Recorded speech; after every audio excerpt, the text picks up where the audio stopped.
As promised, here's my video for review of a Mendelian dihybrid cross. And so we're just going to work our way through this thing. We're going to start with the very first step, which is identifying the first part of our cross. And remember that with our name, this term, dihybrid cross, the reason it is called the dihybrid cross is because we have two genes we're looking at. In this case, it is the gene A and B. Each of those genes has got two alleles. So in this case, one of the parents has got big A as the allele, and then the other parent has got little a. And then same with B, we got a capital B and then a lowercase b.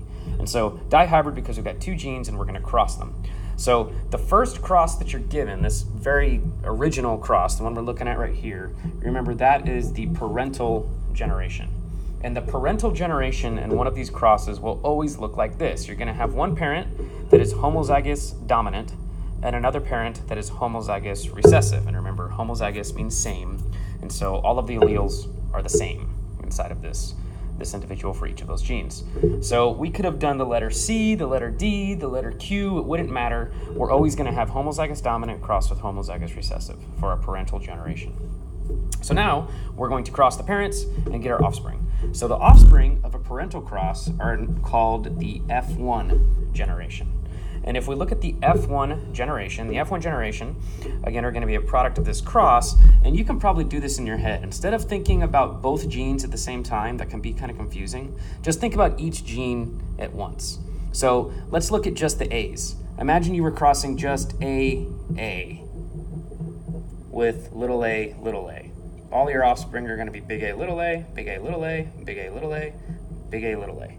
And then if we were to draw another Punnett square, and it was only to describe the cross with gene B, it'd be big B, little b, little b. So big B, little b, big B, little b, big B, little b, big B, little b.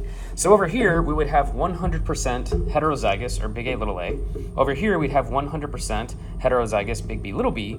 So if you put that together, our F1 generation is going to be 100% heterozygous. We're going to have one of each of these alleles, 100% big A, big B, little b. And that's our genotype. If instead we want to talk about our phenotype, we would say that they're 100% dominant.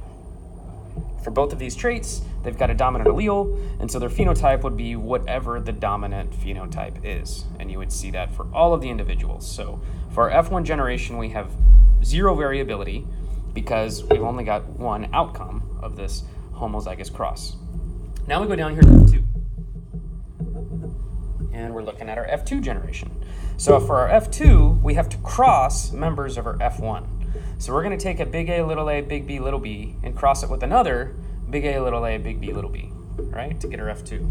So let's just draw that cross so that we can kind of look at it and think about it. Okay, and so just like last time, instead of looking at everything at once, we're just going to only look at these two genes, and then we're only going to look at those two genes. Okay, so that means I'm going to draw a Punnett square for just my big A, little a, crossed with my other big A, little a. So when I do that Punnett square, I've got all three genotypes, right? I've got homozygous dominant, I've got homozygous recessive, and I've also got my heterozygous genotypes. And that's for gene A. I'm not going to draw the Punnett square for gene B, but if I did, it would be the same thing, right? It would look totally the same, except we would have B's instead of A's. So what I want to kind of focus on is just what are the results of this? And the results are that we have 1/4 big A. We've got 2/4 or 1/2 big A, little a. And we have another quarter of little a. If we had done this cross for gene B, it'd be the same thing, except we'd have big B, big A, big B, little b, right? So we would have the same results if we were looking at this other gene. And we could have done gene C or gene D or gene Z and we'd get the exact same results, right? So whenever you do these kinds of crosses, it is unlikely you will be asked to show the entire cross just to show the entire cross. Instead, you'd have a question, and the question would say something like, how many of the F2 are big A, little a, big B, big B? I just chose a genotype off the top of my head, right? So rather than doing a big old Punnett square, which I have shown you in class, but it's very tedious, we're going to look at the probability of this event and multiply it by the probability of this event. And so big A, little a, heterozygous. We're going to go over here and look at our Punnett square, where we looked at the cross. Heterozygous, or big A, little a, that would be 2 out of 4. And we're going to multiply it by the probability of homozygous dominant. Over here, that's 1/4. So if we were to multiply these two things together, we would get 2/16, and that would reduce to 1/8. That is my answer for big A, little a, big B, big B. What about instead?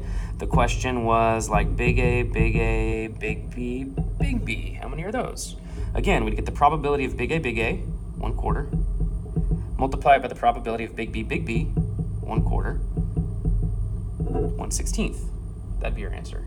What about if they asked us for like big A, big B, little b? What if that's what we wanted to find?